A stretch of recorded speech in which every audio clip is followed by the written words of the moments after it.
Brought to you by ITC Sunrise मसाले, स्वाद बिहार का।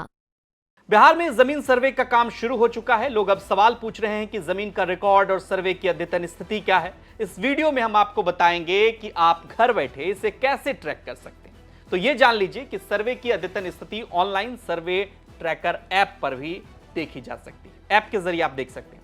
राजस्व एवं भूमि सुधार विभाग ने इसके लिए खास तरह के ट्रैकर ऐप को विकसित किया है। अब वो ट्रैकर ऐप आप गूगल प्ले स्टोर से डाउनलोड कर सकते हैं, जो कि आप रोज करते हैं। बहुत सारे ऐप डाउनलोड करते हैं। इस ऐप के जरिए आप अपने रिकॉर्ड को देख सकते हैं, ट्रैक कर सकते हैं। इस ट्रैकर ऐप के जरिए आप अपने जिला, अंचल और ग्राम पंचायत का नाम डालने पर अपनी जमीन का पूरा विवरण देख सकते हैं। इस पर मौजा, खिसरा, खाता, प्लॉट संख्या के साथ रकबा को भी देख सकते हैं। इसी की मदद से संबंधित इलाकों में जमीन के सर्वे की पूरी स्थिति आप जान सकते हैं। इस पर संबंधित पंचायतों के अमीन और कानूनगो का मोबाइल नंबर भी दर्ज होगा, जिसके जरिए आप उनसे संपर्क कर सकते हैं और इससे संबंधित कर्मियों से आप सीधी बातचीत कर अपनी समस्या का समाधान पा सकते हैं। इसके अलावा और भी किन किन बातों का इस सर्वे में आपको ध्यान रखना है, इसके लिए हमारे संवाददाता ने राजस्व विभाग के सचिव जय सिंह से खास बातचीत की है।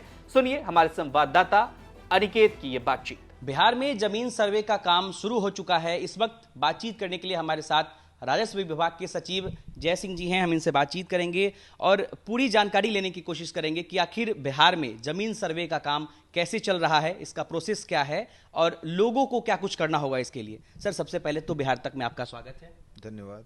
सर, बिहार में लैंड सर्वे का काम जो है वो शुरू हो चुका है राजस्व विभाग की तरफ से, और पहले से भी चर्चाएं खूब हुई थी। अब लोगों के मन में कई तरह के सवाल है। जिनके पास लैंड है उनके मन में सवाल है कि आखिर ये लैंड सर्वे कैसे हो रहा है, इसका प्रोसेस क्या है, लोगों को इसके लिए क्या क्या करना है। देखिए, लैंड सर्वे जो हो रहा है उसका मुख्य उद्देश्य है जमीन के रिकॉर्ड को अद्यतन करना, और उसमें मुख्यतः दो तरह के रिकॉर्ड हैं, एक खतियान और दूसरा है नक्शा।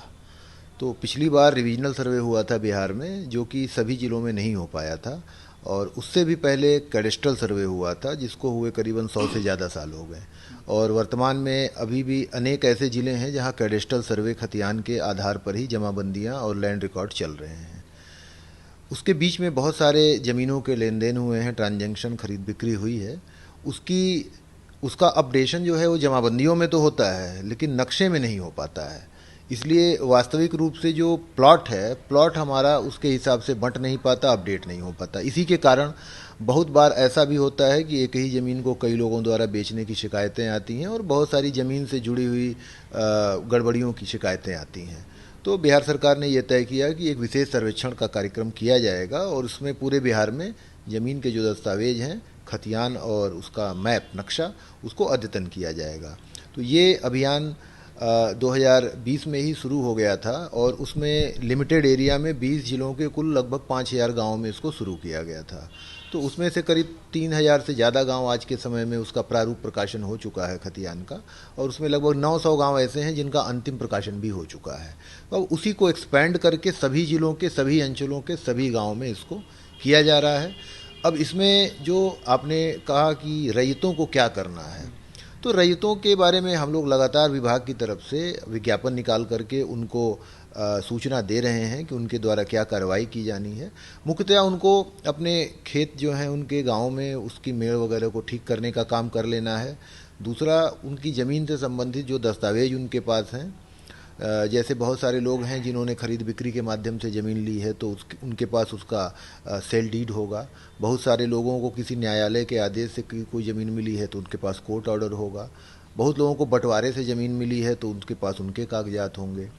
बहुत सारे लोगों को आपसी परिवार में बंटवारा हुआ है तो पारिवारिक बंटवारे का कागज़ होगा। तो इस तरीके से जो भी दस्तावेज उनके पास हैं, जो भी उनकी अभी जो ज़मीन है उसकी जमाबंदी चल रही है, उसका वो लगान दे रहे हैं तो उसकी रसीद है। बहुत सारे ऐसे ज़मीन से जुड़े हुए दस्तावेज हैं जो उनको इकट्ठा करके रख लेना है, और अगर अपडेट नहीं है तो उसको कोशिश करके अपडेट भी करा लेना है। क्योंकि कई बार ये शिकायतें आती हैं कि बिक्री हुई है बहुत पहले लेकिन उसका दाखिल खारिज नहीं हुआ है। तो इन सारे दस्तावेजों को अद्यतन करा के अगर आप रख लेंगे तो आपको कोई भी दिक्कत नहीं होगी।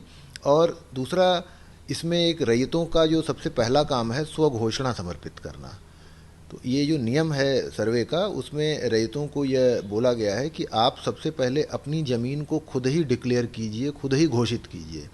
यह ज़मीन हमारी है, उसका प्लॉट इतना है, उस प्लॉट का रकबा इतना है, हमारी चौहद्दी पे ये लोग हैं और ये ज़मीन हमको इस तरीके से प्राप्त हुई है, मतलब वंशानुगत है, हमारी खतियानी ज़मीन है, या हमको किसी पारिवारिक बंटवारे से मिली है, किसी कोर्ट ऑर्डर से मिली है, या हमने खरीदी है किसी भी तरीके से, तो इसको अपलोड करना है। तो हम लोगों ने एक जो बड़ी सुविधा दी है कि पूरा जो सर्वे है वो प्रारंभ से अंत तक इसका डिजिटल फॉर्मेट मौजूद है।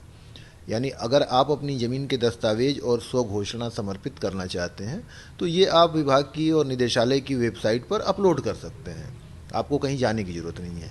इसके अतिरिक्त जो जानकारियां आपको चाहिए कि आपके गांव में कौन अमीन है, कौन कानूनगो है, आपका शिविर कहाँ पे है, ये सारी जानकारियां भी डिजिटल प्लेटफॉर्म पे उपलब्ध है। तो आप इन सारी सूचनाओं को ले सकते हैं और इन सूचनाओं के आधार पर आगे की कार्रवाई करें। इसके बाद भी अगर आपके मन में कोई सवाल है, जमीन सर्वे से जुड़ा हुआ किसी भी तरह का कंफ्यूजन हो, तो आप कमेंट सेक्शन में हमें जरूर बताइए, अपने सवाल पूछिए। हम यथासंभव कोशिश करेंगे कि आपके सवाल का जवाब हम एक्सपर्ट के माध्यम से या कंसर्न अधिकारी के माध्यम से जरूर दें। ये खबर आपको कैसी लगी कमेंट कर हमें जरूर बताइए और बिहार की तमाम खबरों के लिए आप देखते रहिए बिहार तक।